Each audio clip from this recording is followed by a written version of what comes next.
Welcome back to Spending the Day with the Real Estate Pros. Today's guest is Laura Teixeira, mom, realtor, and real estate investor in Orlando and Sarasota, Florida. Laura is one of Align Real Estate's top producers, and I had the opportunity to tag along with her for an entire workday. She shared so many golden nuggets in this episode, so without further ado, let's jump right into it. Hi, Laura.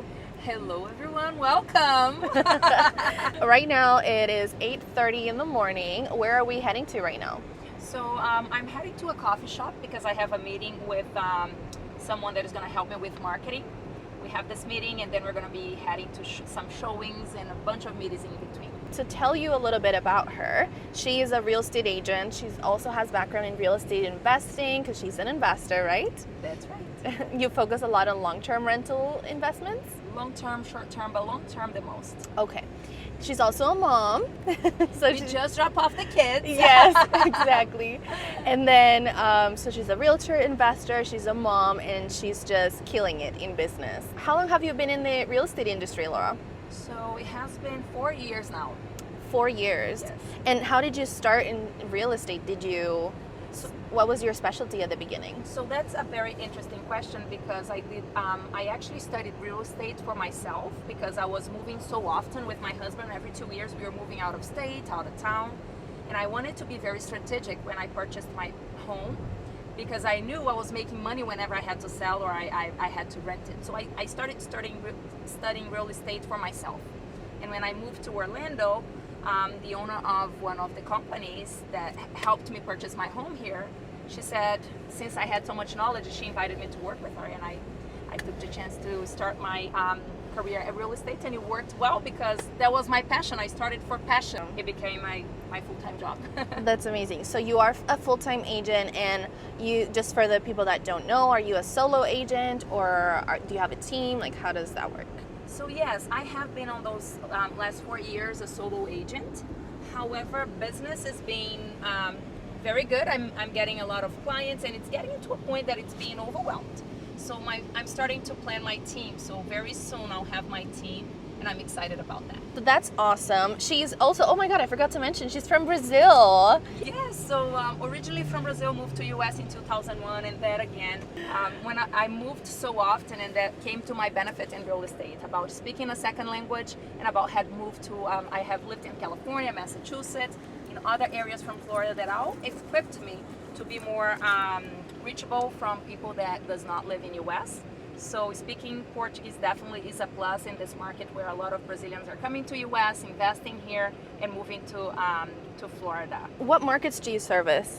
So I work a lot in Central Florida, Orlando, all the areas here in Orlando, but also in Sarasota, Anna Maria Island, all that Gulf side. Right now we are actually in the Orlando area for the day. Maybe next time we should do Sarasota. That should be fun. Absolutely, because Sarasota is not only gorgeous and beautiful, that's where I want to retire, but it's just so many opportunities for people who wants to invest or people who wants to live by the beach. It's very family oriented and there's just so much business in real estate.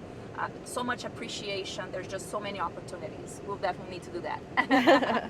So what's our schedule for today? So in the morning we have a few meetings and then starting at 1:45 we have a couple of showings. Actually we're going to be showing 3 properties for this family who I helped them purchase the property last year. They're ready to sell and upgrade. So it's going to be fun because I'm going to have to find them a property and sell their property. And you guys are going to be with us. And then after that, a lot of other meetings, negotiating inspections, negotiating price change for listings. It's just, it's going to be a lot of Zoom meetings. Actually, let me explain to them. So I actually work with Laura. We work at Align together, and so I've known her for over a year now. And let me tell you, she is an expert negotiator. So what are your tips when it comes to being a great negotiator and representing your client's best interest?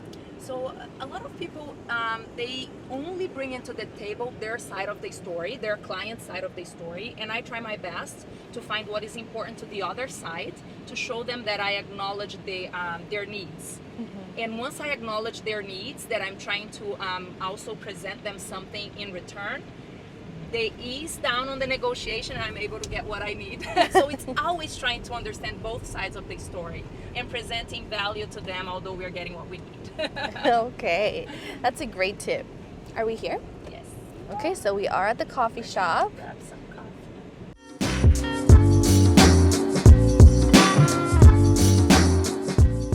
We're just having a little bit of breakfast and coffee here, and I was talking to Laura because a lot of the questions that we got yesterday was about how did you get into luxury?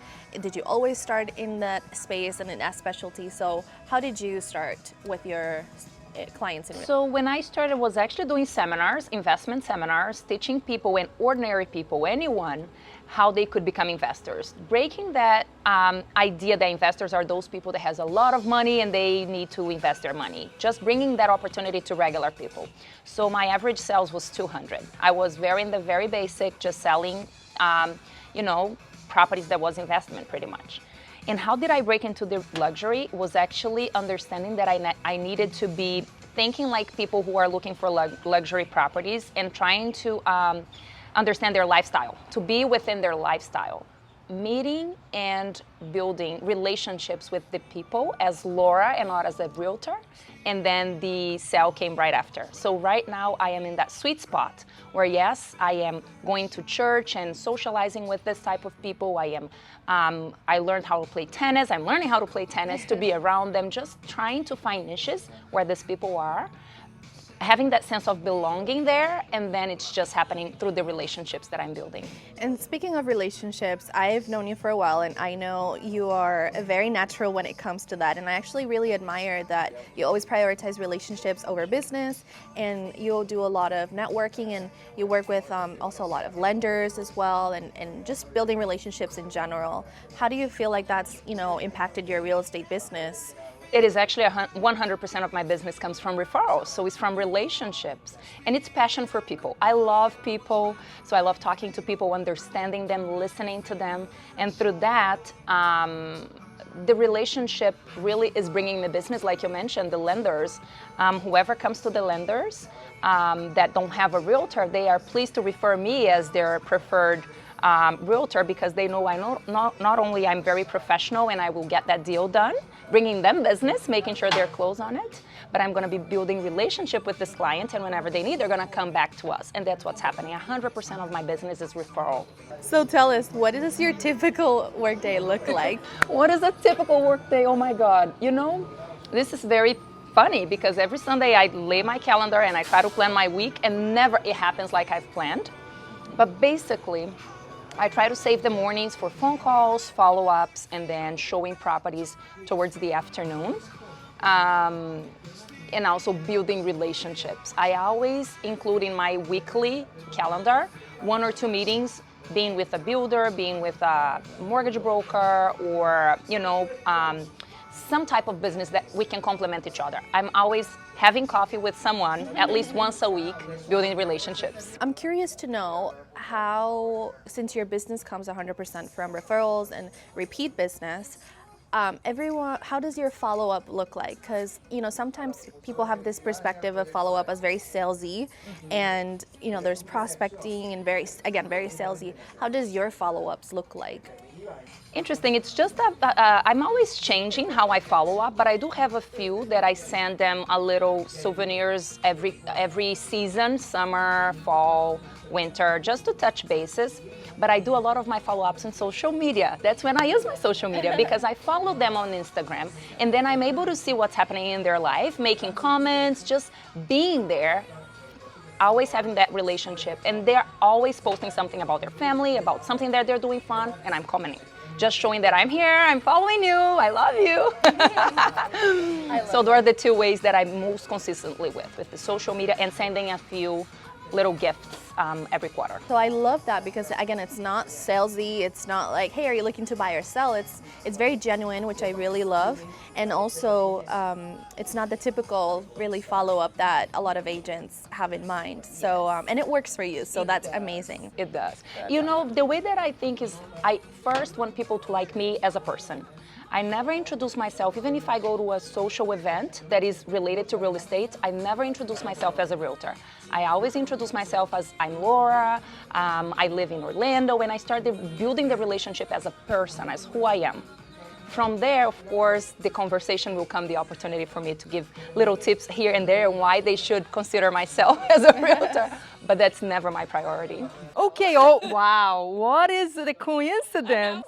Oh, this family they're going to see, they're amazing. I've sold them last year, their property, and they're upgrading. Oh, nice. So I'm going to be listing their property here. The address is going to be right there. That will facilitate, and with the instructions. Yes. Okay. Fantastic. If you can make a comment in there, yes, perfect. So you just got off the phone with your assistant, correct? Yes. And how long have you had an assistant for? Has been a little bit over a year now. Okay. And when did you know was the right time to hire an assistant?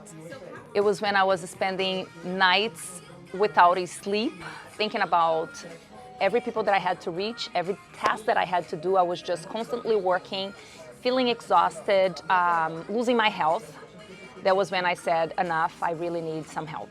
It was actually, I didn't have any choice at that time. It was just so much business and so much that I need to take care of that it was time. But it was the best decision. I think I waited too long. Yeah. It's amazing how much this investment gives you a lot of return. We always talk about ROI. We were talking about it. And this is, if you are considering to have an assistant, if you have sustainable business, my recommendation is do it. Start with a part-time just so you can get a hang of it and see how much they can help you, and then increase the hours, because there's just so much value in the help that they get us, and they help us to close more deals, definitely. So we got a little notebook going on. How do you stay organized and plan and everything like that? Do you like to use like paper or like... Exactly, Julie. I make fun of myself, okay, because I know everything's so digital nowadays, but I feel like when I write down, it sticks to my head. It's silly. It's old people stuff. No, I get it. But I found this full focus planner that is amazing, because what it does, it's different from any calendar. You've set your goals for the year.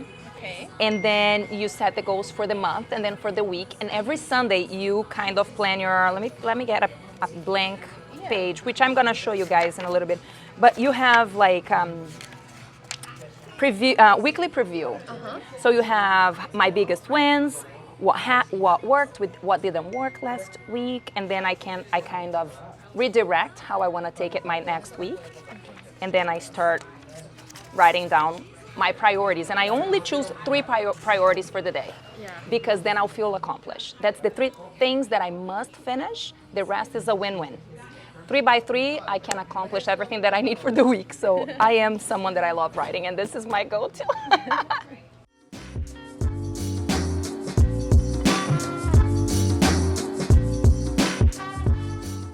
So what's going on right now, Laura? So we had a showing this morning, and the buyer just called me saying that he drove by the property yesterday. He didn't like the neighborhood. So he's going to skip the morning showings. He's going to review every property that we were to be seeing today, and he's going to just tell me the ones that he really wants to see it.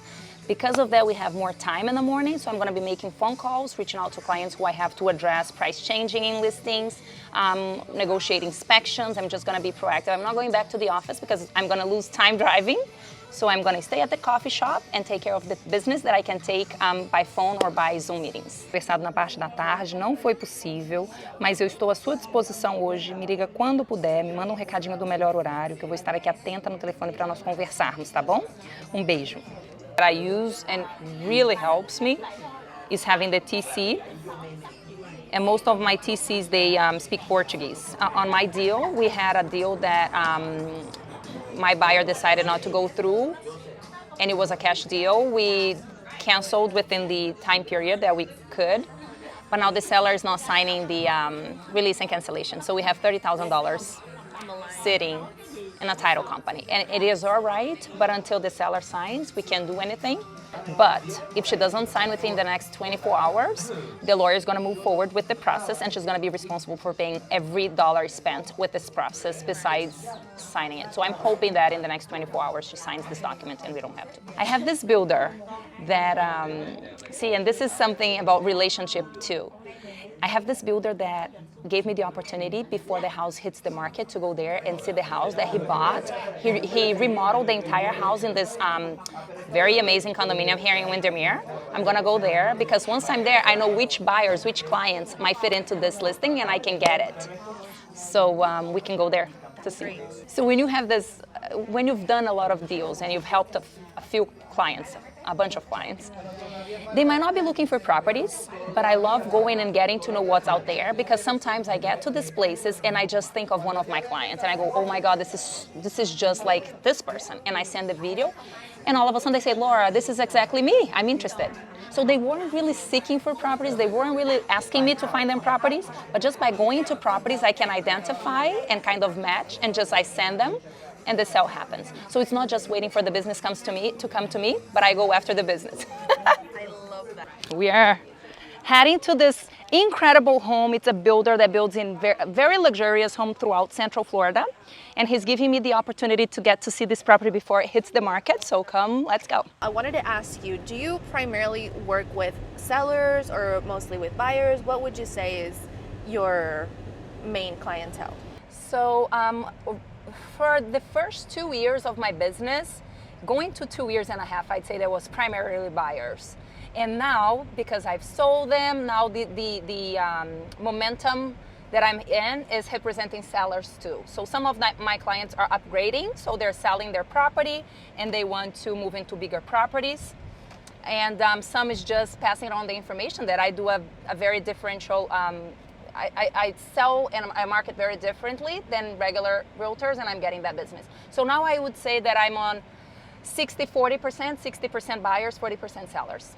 So you briefly mentioned the market, right? And kind of how, of course, it's changing right now, things are different. And what are you seeing on your perspective when it comes to the market and how is it impacting your business?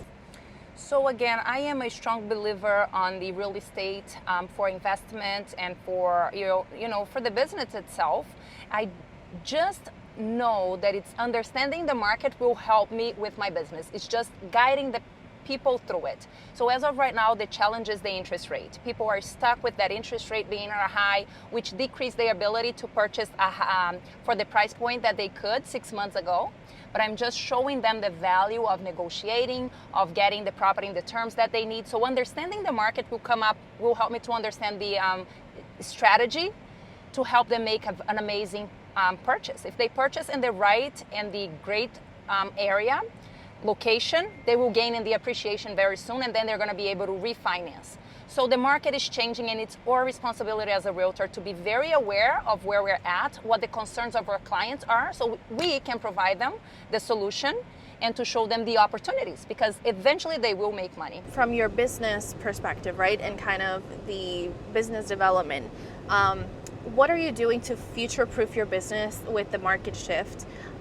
Anything that you can share with us? So going back to the basics, and I know everyone is saying that, but what is it basic for you? For me was I started my business doing seminars, helping people to purchase their very first home, helping people to become investors, just being out there doing seminars. And also I am not just doing this here in town, in my area, Central Florida. I'm doing this out of state, collaborating with other realtors from out of state so I can get referral, and I'm going out of the country. So I'm going to Brazil just to attract those people who really wants to live here. It's just thinking outside the box and prospecting to increase my pipeline so I have a lot of people to work with and that will keep my wheel rolling.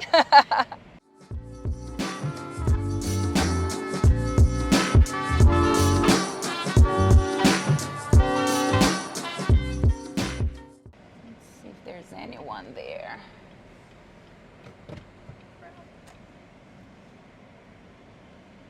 Ouch.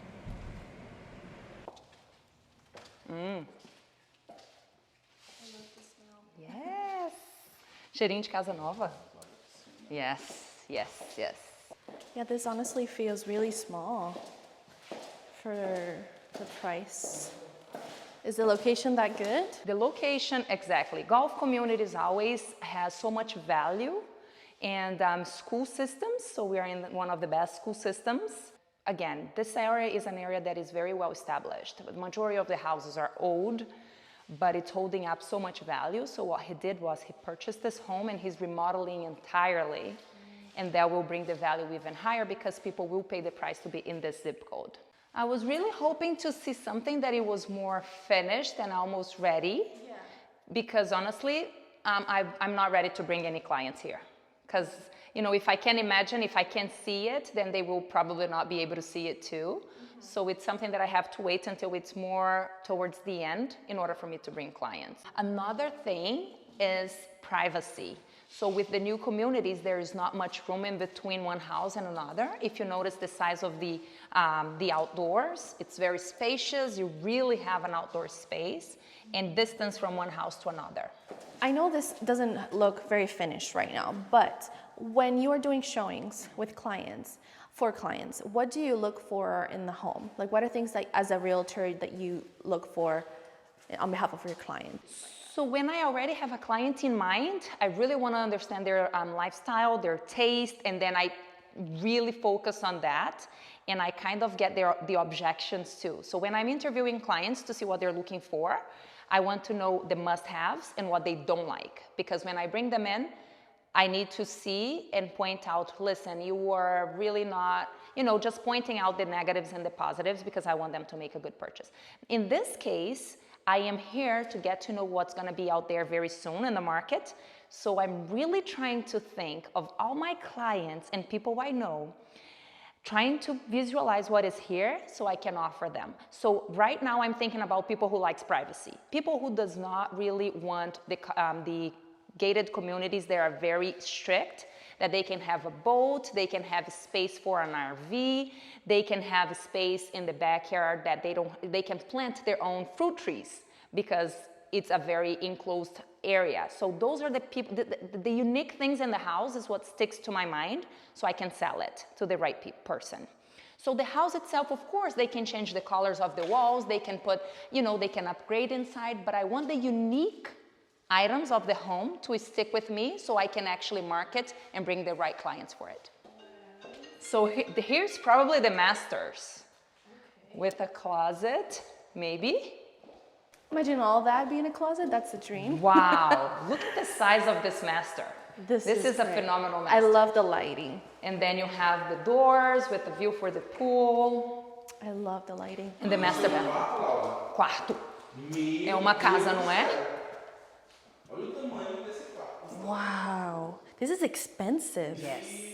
This flooring. The finishings will be very good because he is he has very pride on the products that he sells, so the finishings will be very top quality. So look at the size of this backyard. So those are the things that sells very easily when we are talking about Windermere, Dr. Phillips. There are places that are very tight and people want to move in. You have so much privacy. You can do so much. And people who are moving in from Florida, they want the outdoors. It's all about the outdoors. And here you find it. What would you say is the difference between working with, working with a client that's looking in that price point versus someone that's not?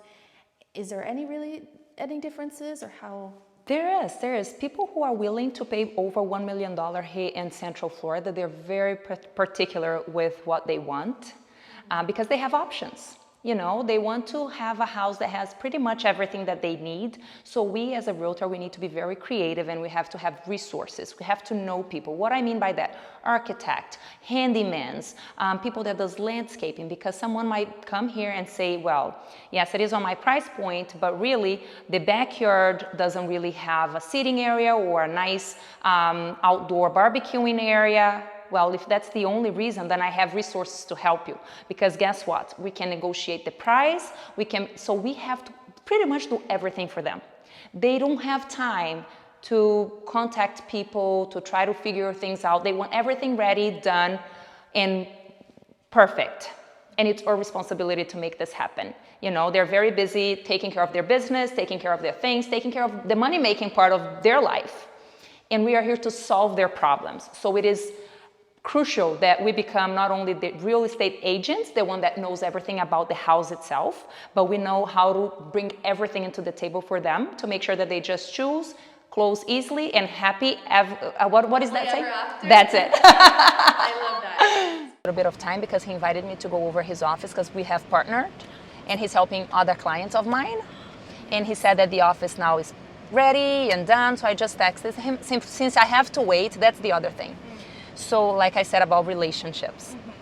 Well, a client just postponed our showing for today. I'm taking advantage. I made phone calls. My client is not ready to talk.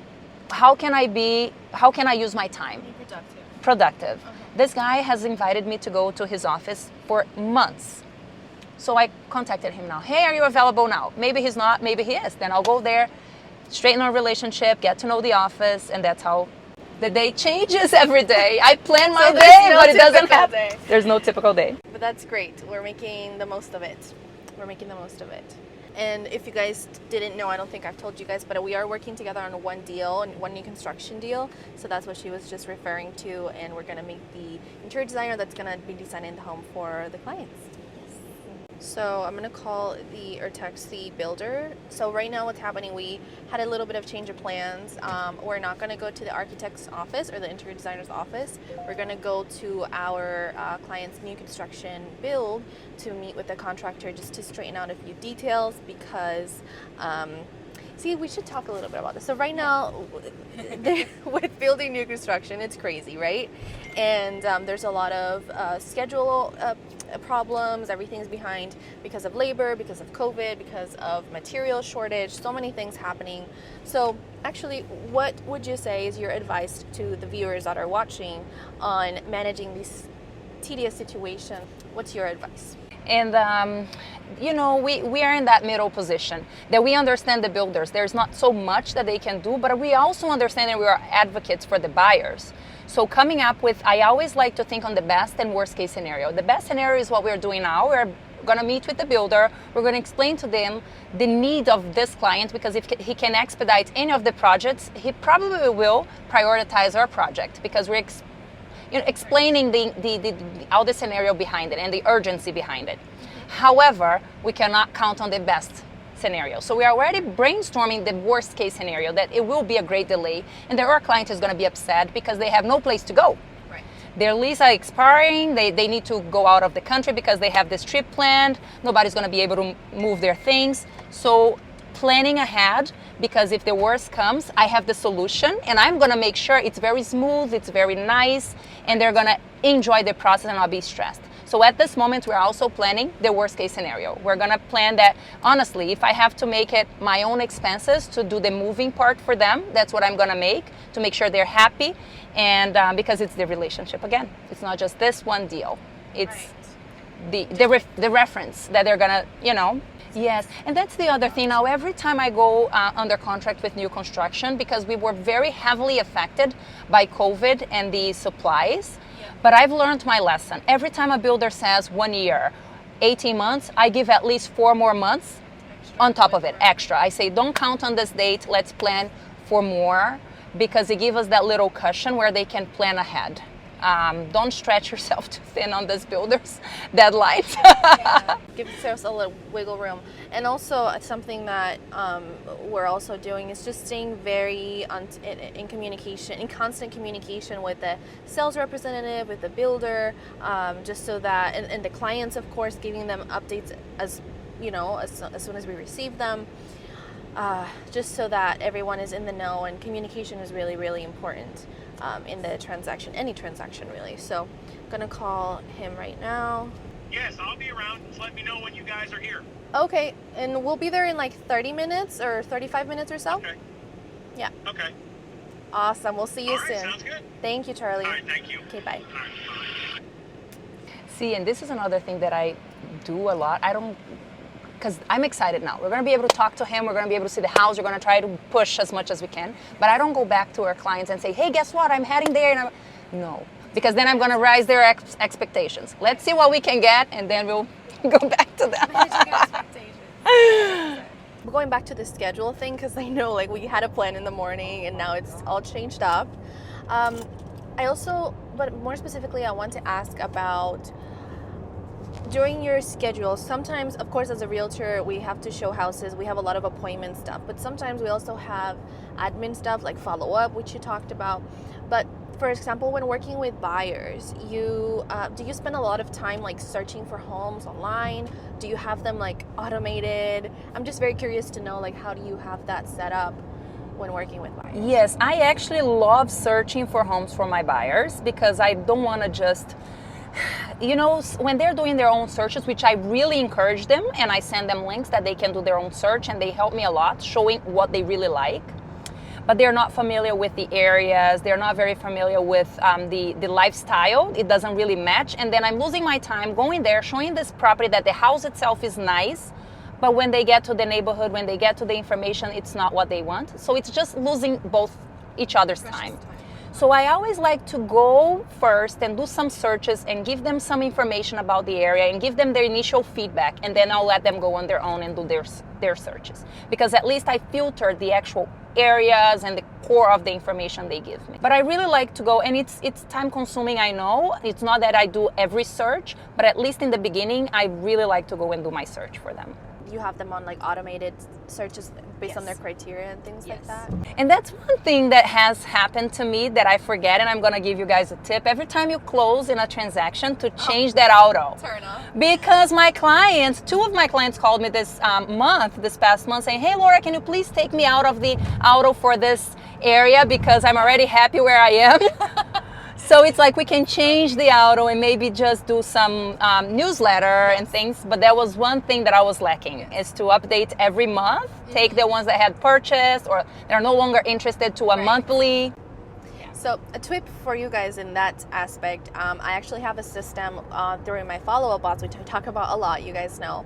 But in my follow-up boss, I have my post-closing action plan, which includes, you know, things like the review, sending the review email, adding them to the newsletter. But then instead of taking them out of the the email alerts for the home search, I actually add them to a program called HomeBot, which allows them to get monthly emails on their home's value, and it's such great information. I mean, they love receiving them, the clients that I have on it. So I add everyone that I have closed on there, and then that's part of our post-closing system and process. That's another thing too. It's when you are, whether you're a new agent or a seasoned agent, having automations in place and trying to automate as much as possible is great, so that you can focus on, you know, what you do best, which is sales and closing deals and everything like that. So. And you've become such an inspiration on your automation, especially follow-up boss, Julie, that I definitely want to spend one day with you. Just a follow-up boss. Follow-up boss. It's so great, and it's still a continuous process, right? It's like there's always something new, there's always a process to be improved, and I'm really passionate about that, and so that's why I'm starting to share more about that content on my YouTube channel. If you're not subscribed already, trying to do more of those videos, so the behind the scenes of that part of running the business.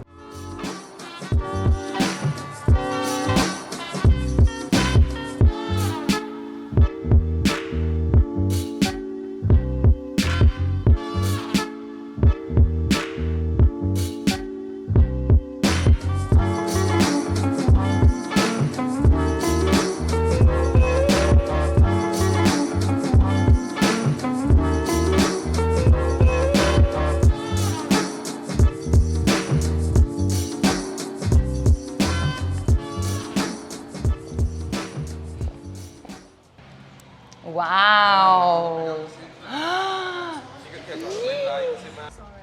Hi, Charlie. Hi. How are you? I'm good. How are you? Good. Electrician's Friday. Yay, yes. So I'll go for my inspection. I'm sorry. No, it's okay. Come on in, Charlie. You're the boss. We need you so much. So, Okay. yes, so we're getting the electricians Friday. They'll finish up Monday. I'll get it inspected Tuesday. And then I'm just going to keep pushing. As you see, everything is looking pretty good. Yes. So I have to be here for the electrician so I can go over his changes up there to add and delete some stuff. Right.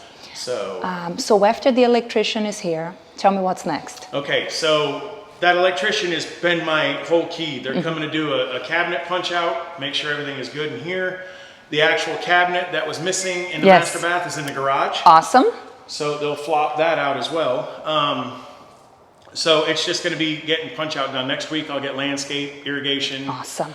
So I've kind of told everybody that this has to rush. Yes. Awesome. So do you think that there's still a possibility of we finishing it up this month? it wouldn't be the way that I wanted it. Yeah. I'll try because I know that they need to get out of town. Yeah. So I'll do whatever I can. Yeah. So once I know and I see, I'll do a pre-schedule right now just to see where I'm at. Okay. But once the electricians come in, that's when I can fine tune everything and make sure that they get everything, because I can't do anything without that pre-power inspection. Then I can get the power turned onto the house, get the AC started up, get the blower door test done. Got it. You know, get the stairs and everything completed. Got it. That way I'm done. Okay. Okay. All right. Okay, thank you so much. I appreciate it. No problem. You know, I just felt like talking to you it was gonna put all of us at ease, because that email, it was like, oh, and I'm sorry, geez. I don't know why they Thank you. Thank you so much. Appreciate it. You too. Yes. My phone number. Yes. And he called you as soon as possible. That will be perfect, because I plan on showing the property this afternoon. So that would be great. Okay. Thank you so much, Jose. Well, nice. Fantastic. Thank you. Perfect. Thank you. Bye. Thank you. Bye. Amigos compraram aqui, olha onde eles vão morar, só que eu não vou vir pra cá com eles. Eu tô muito triste. Mentira, você não vai vir? Não vou. Eles vão vir pra cá e vai seguir meu rumo, eu tenho que seguir minha vida, né? Tô vindo pra cá 3 dias na casa deles e tô amando, Laura. You see some of the pictures that we just took? Let's see. So here we go. Nossa. I love that. Love them. Be very intentional, right? We're here to do follow-up with this construction. Let's take some pictures, let's do some video, let's get the content, then let's next to the other appointment. But at least we took advantage of this moment. Essa casa linda, aqui dentro do Bela Collina. Vim já com as 4 pedras na mão, que está já na fase final. Muito em breve eu vou fazer esse mesmo vídeo aqui para vocês com a casa pronta, e vai ser em menos de um mês. Okay, so question for you. Yes. You are obviously very knowledgeable when it comes to real estate and everything that has to do with the real estate transaction. It wasn't always like that, correct? No. What did you do that helped you slowly, become such an expert in real estate, in contracts? I mean, I've seen you negotiate. I know you leverage contracts and, the wording and everything. So what did you do to get to that point? So that's so important, because part of my negotiation skills comes from understanding what is in the contract. And there was 2 things that I did when I started. It's just so easy for us just to fill out the blanks of a contract. And I made sure I read through it every single time, because every time I read through the contract, something stuck to me. So reading through it and not just filling out the blanks will help you to get to know exactly what it's in it. So whenever it comes time for you to fight over something or to negotiate, you know exactly what your rights are. The other thing was to partner with a real estate attorney. And very often I would just, chit and chat with her and get to know and build this relationship that very often I also call the hotline, or her, my contact, that can advise me in how to put certain addendums, wordings to protect us. Então eu estou aqui no Bela Collina agora, encontrei com o Charlie, conversei com ele, e ele falou que ele tá pushing o máximo que ele pode para continuar dentro do prazo que ele havia dado, sabe? We have made a quick stop in the Bela Collina clubhouse. Because our clients are closing within the next month or so, and we have a little gift that we want to get them so that they can enjoy their new community, and we're gonna find out if we can get it here, right, and get it for them. So that's what we're doing right now. Today we've talked a lot about networking and relationships and the importance of it. You've told us that you started out with seminars and doing seminars and networking with lenders and other people in the industry and not necessarily in the industry. Right. Do you have any advice for further building out those relationships? Like, how do you actually get them, or where do you start? So how I did was I approached a mortgage broker that I knew, and I told her that I desired to do a seminar. But of course I could give them some information about the financing, but I would love to have someone that was very knowledgeable and an expert. And I invited her to be in the seminar so she could also prospect for clients. I showed her that it was my initiative, that I knew I had the knowledge, I knew the market. Although I wasn't an expert, I was just starting, but I was very proactive. And she said, why not? It was at that point her opportunity to get in front of more people. And so that was when I performed because during the seminar I was able to connect with people, show them, show that I had knowledge, that I provided value to her, and she saw the potential there. That's how we started. So same thing I'm doing right now in Brazil. So I'm not only searching for clients and investors, I am partnering with real estate professionals there. And it's the same thing. I reached out to them and I said, listen, I'm heading to Brazil. I'm going to be presenting opportunities. And I'd love to provide you some value where you can advertise your business internationally. Do you have any potential buyers that would like to come to my seminar? And I'm just going to be your extension in the United States. They are your clients, but now you can offer something that is not in here. So I always show them value. And it's by asking, you'd be amazing how many people wants to join you, and then that's when it starts. What would you say is your advice to other agents that are looking to get into the luxury space and in the luxury real estate space? What would you say to them? So one thing that I did, and it was very helpful and it still is to take an etiquette class. Is that how you say it? Yes, etiquette class. Exactly, because that will give us confidence in how to behave in front of those people, in their environment, even restaurant, how to dress ourselves, how to behave within our own space. It's just so many techniques, even eating in more fancy, high-end restaurants. It's just about the confidence. And taking those classes will give you confidence to enter those environments. And they will feel like you belong, that you do this every day, all day, that you're one of them, and then, again, the relationship happens. All about confidence. So what I do is everything I can do to feel confident when I'm talking about something. Just like in this condominium, Bella Collina, one of the most prestigious condominium in the area. Before I brought in a client, I came in as a client. I wanted to know the price point. I want to know where I was going. I wanted to have that feeling for whenever I came in with a client, I had that confidence to show them that I was an expert here. So for all of the words I can tell you and give you advice, this is about finding what will give you confidence within that market. I need to get this on camera. So you were saying? So one thing that is not very glamorous in our life as a real estate agent, very different from what you're seeing in social media. We don't eat well every day. We don't eat fancy every day. Matter of fact, there are days that we don't eat anything, and most of the times we're eating junk food. It's reality. Whoever has time to actually stop by and have that nice lunch every day. Without being on their phone, without being stressed, without getting bombarded. I mean, I need to meet this person. I need to know what they're doing, or if they're doing any business.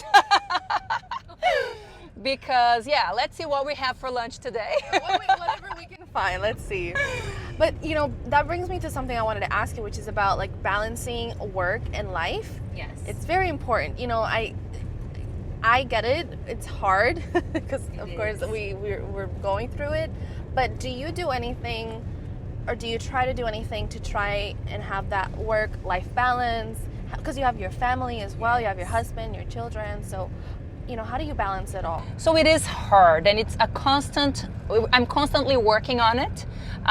Recently, my family was really demanding a lot of my time because I was working so much, I was away very often, and now I made a decision that after 6:30, I am out. I don't answer phone, I don't answer client. It's my time between 6:30 and 8:30 with my family.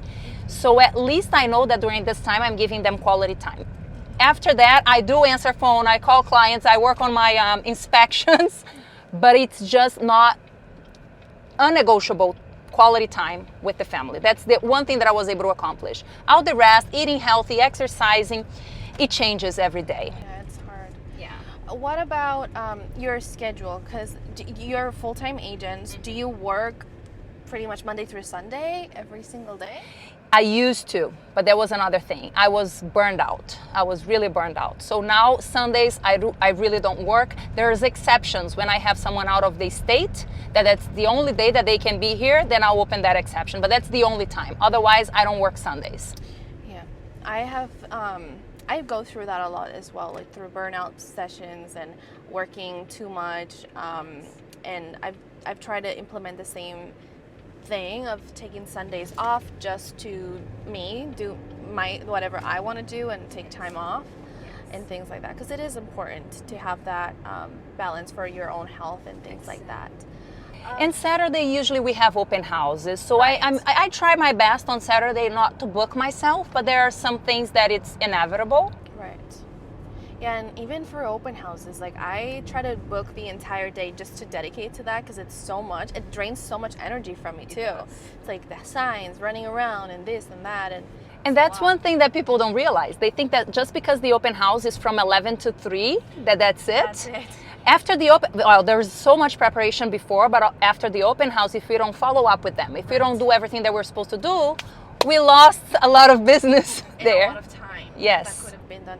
Exactly. And it's like time is of the essence. Like the sooner you follow up with them, the better. Yes. So again, there's certain automations that I have in Follow Boss for that and things that I do to help me out, because yeah, after the open house, I'm exhausted. I just want to go home. Yes.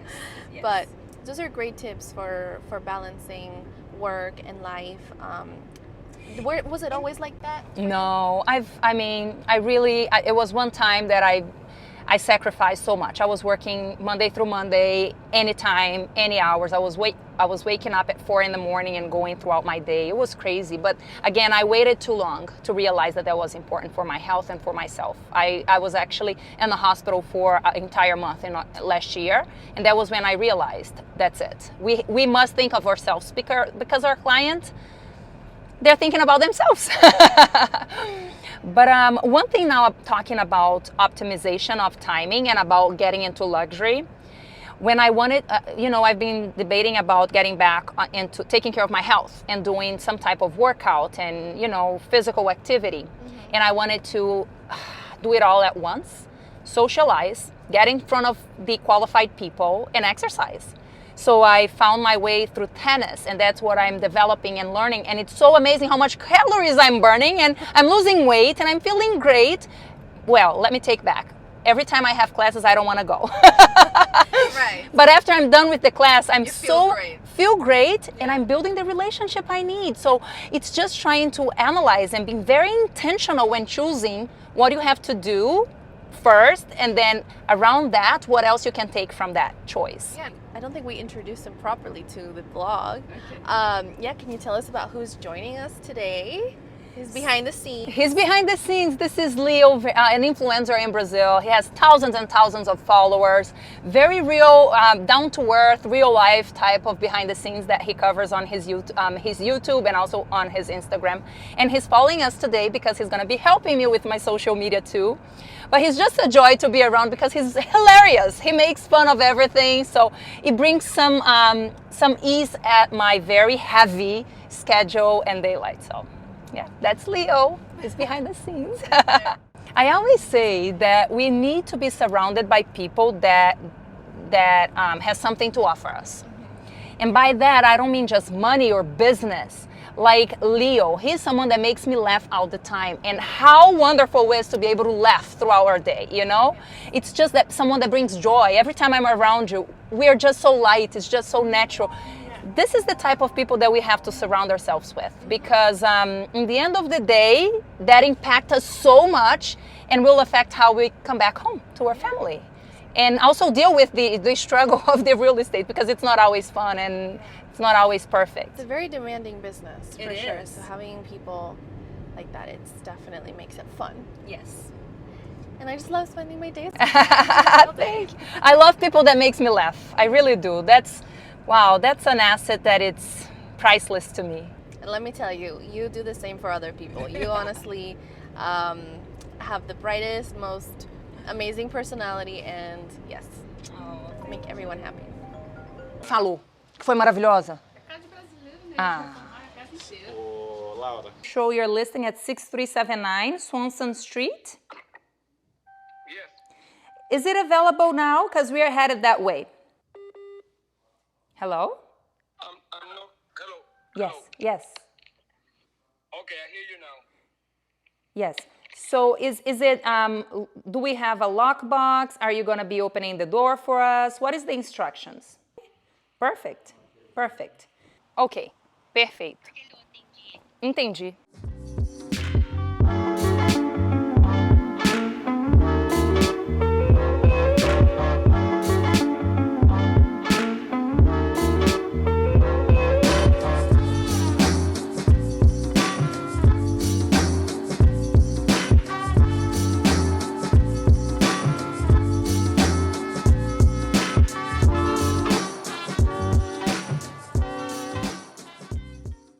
Okay, so we just finished doing a showing with this client, and I wanted to mention I just really noticed a difference on how you show properties.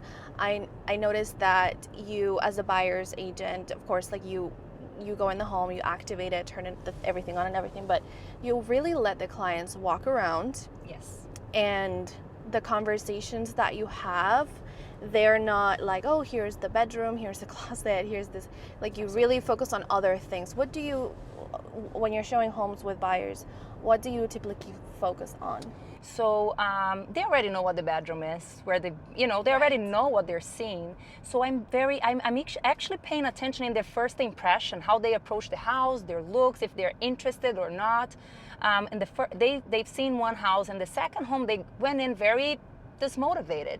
So I needed to find out why was that? It was the house that was not appropriate? Was it because they really loved the first house? So getting that type of information is what is important to me, so I know where to focus and how I'm gonna find the best property for them. So I let them be alone and tour the home to feel it, to make sure that that's what they're looking for or not. And then I approach them and I say, have you noticed this? What did you like the most? What didn't you like? Let's compare the both of them. What was the pros and cons? Just so they can guide me, and then I can guide them. Okay, very interesting. And you also talk a little bit about the area and the location of the home and everything like that, right? Yes. I did notice that. You know, I'm the type of person that I want to make sure my client has the best. And in one of the homes, there was a back road that was very noisy.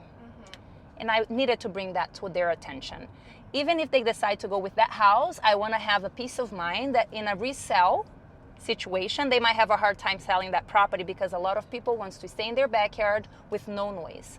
Okay. So I want to make sure that they know the area. I want to make sure that they notice the possible, I don't want to say negative, but things there I really need to bring into their attention that might hurt them in the future with the timeline of selling if they need to sell.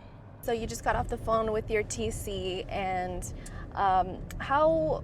have you always had a TC, a transaction coordinator, Laura? In the beginning, my very first transactions, I did not, and that drove me crazy trying to keep up with all the timelines and all the important documents. So it was very hard.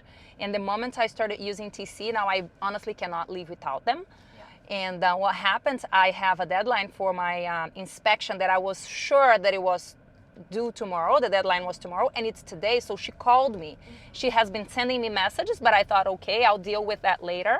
She knew that I wasn't responding, so she decided to call me to remind me that the deadline is today. So if I didn't have her, I would have missed and put the money of my client on the line for missing the deadline for the inspection. And we actually need to negotiate because there were some structural findings, some things structural that is jeopardizing the financing. Got it. Yes. So you got to work that out.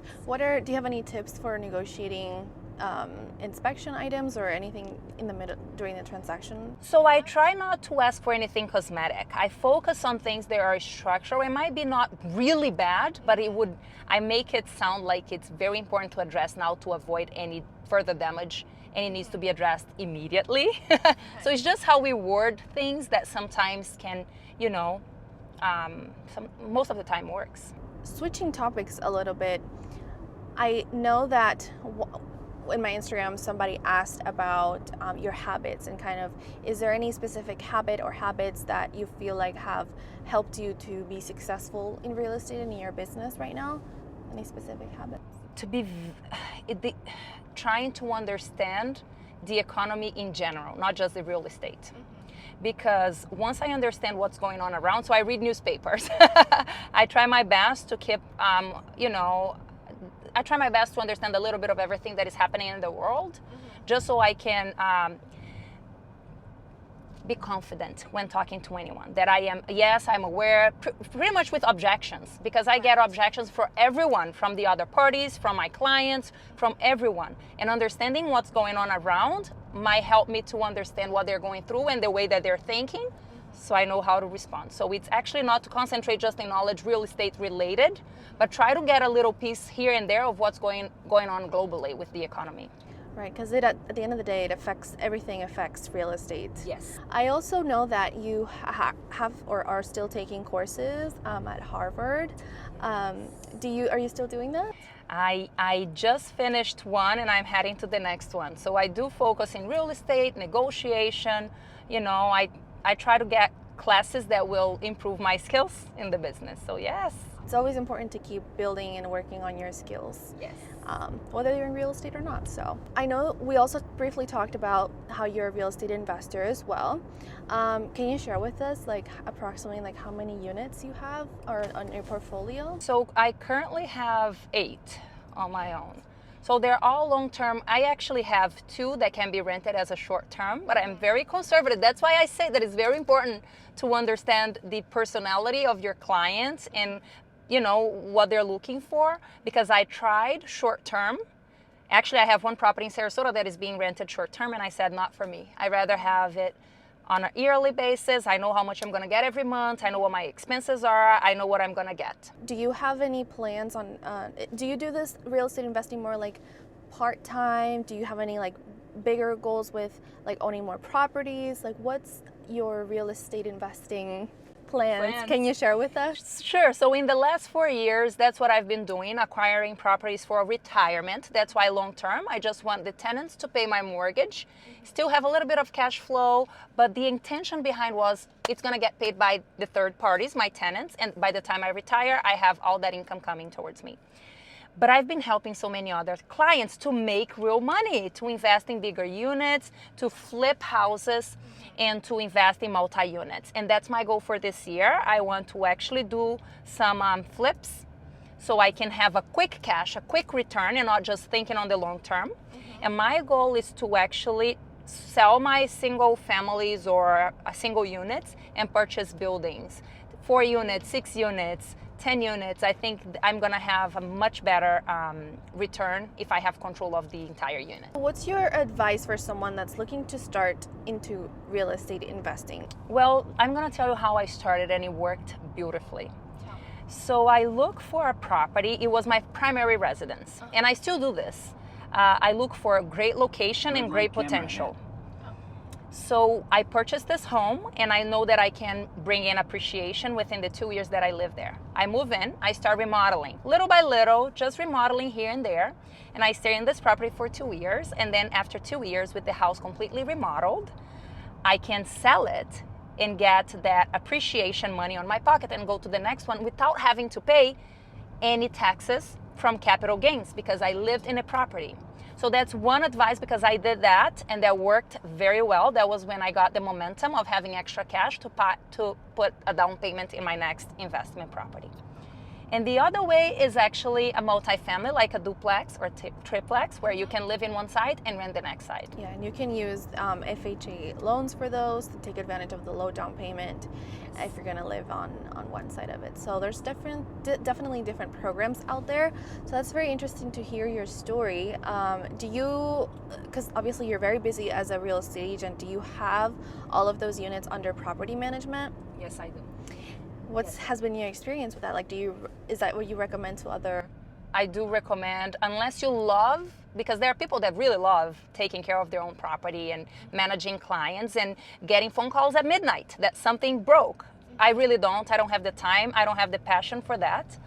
And I see my clients being sometimes complaining about the fee that they have to pay to property management. And I tell you, it's worth every penny if you really find a great property management company, because they take care of everything. And in the end of the month, you get your money, your clients are happy, your tenants are happy, and you're moving forward. I really recommend. I think it's a fee that must be paid in order for you to dream peacefully at night and get the return you want. Perfect. Yeah, I think, yeah, because I couldn't imagine you running this business, yours as a real estate agent, and I don't even find my own tenants. I really don't. Really? I've tried once. It was just a nightmare. No. So I let them find the tenants. They do the background check. They do all the 9 yards. I mean, I have great relationship with the realtors who take care of it, the property management, and they do it all. For me personally, that's something that I'm also looking forward in the future, is to purchasing my own investment properties as a passive income. Yes. Pretty much. Yeah. And all you need is one property. Just purchase the first one in a very well area, in a nice area. Because from that one, you're gonna multiply your assets for sure. So I just got this phone call that I ignored, but my assistant got it, of this builder that has this incredible property. It's one of the condominiums that has been sold out, so you just can get reservations. And again, I can't reinforce enough the power of relationships. She called me, giving me the opportunity before she offers to anybody else. So now I have to make quick phone calls to all my investors, see who would be ready for this, because if I don't have anyone by the end of the day, she's gonna offer for other people. But at least she's giving me the opportunity. Build relationships, people. So I'm gonna start making phone calls to a few clients and see if they're interested. Numa casa, single family home, de vista pro lago, casa maravilhosa que dá para construir de 15.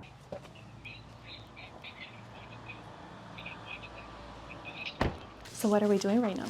So we're meeting with the interior design that is going to be taking care of that property that we just went earlier. He's going to be doing a lot of customization in this home. The expectation is that after he's done with this project, the house will appreciate an average of $200,000 to $250,000. And this interior design is very well known in our community because he deals with a lot of high-end properties. So again, it's going to be fun to meet him in person because we've been doing business with him. But I'm really hopeful that we can finish by February. And then I told her that you're doing the interior design. Yeah. We're gonna have so much appreciation after this is done. We're just so excited. When we were talking about the appreciation and the luxury clientele, they are looking for something unique. They want to feel like nobody else has ever, have the exact thing that they have. But sometimes we find them products that is not a very, it's not a very custom home, but then we bring in architects and interior designers that transform that home, that bring so much value, that bring so much appreciation, and then they feel that they have exactly what they need. Because now they're not only going to have something unique, very unique, no other neighbors is going to have anything like it, but the appreciation of that mindset. Because let's talk about luxury. People who got into that price point, who are having the luxury of having a house that is above the median, they're doing business. They're business minded. They want to make sure that whenever they sell it, it's not that they're going to sell it for exactly how much they invested, but yes, they're getting appreciation, that they have some return on their investment. So I always like to partner with people like them. The quality, the uniqueness is there, so we can put them together with the clients and provide them both. So I'm just so glad that I met them and that I've been able to refer them to my clients and see my clients being so happy with the result in both ends, within their house and with the ROI.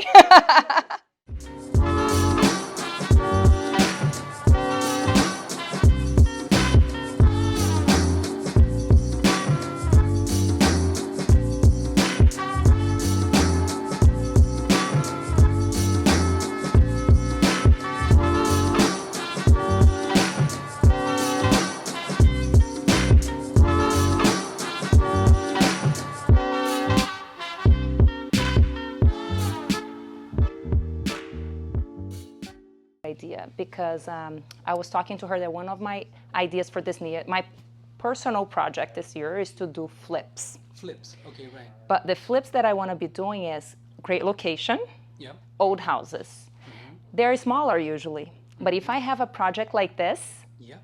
That's it. Because optimize the space. Even if I was living in a one-bedroom apartment where my kitchen was exactly like this with a TV room and there, the coffee table, perfect, right? Yes. So it's about really the fact that they can personalize and customize. This is awesome.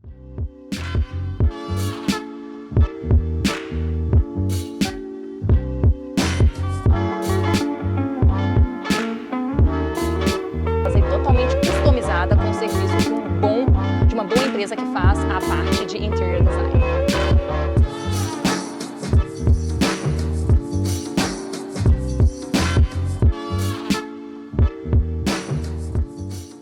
We just left the architect's office, we're in the car, and we're about to wrap up for the day. I have learned so much from you today, as always. So thank you so much for having us. Thank you. Now, one last question before we wrap up.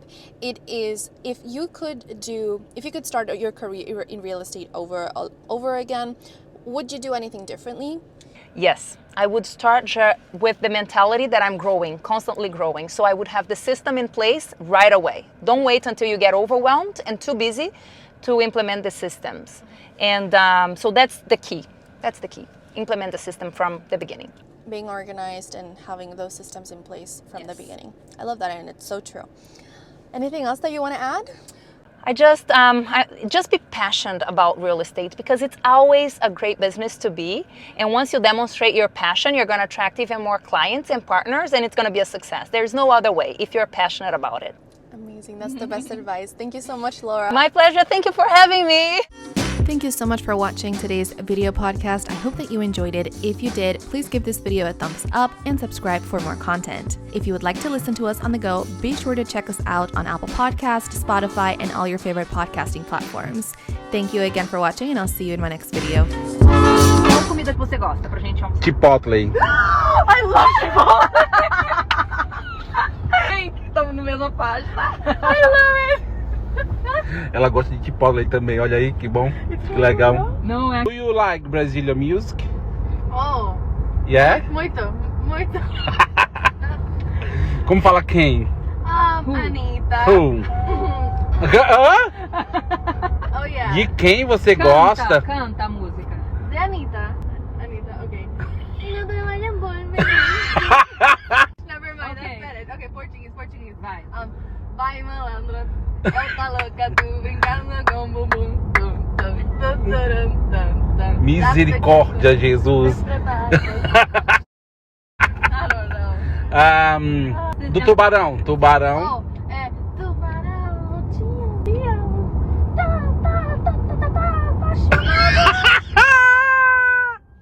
Que coisa mais. Nem eu sei essas coisas. Meu Deus do céu, ela tá assistindo muito TikTok brasileiro.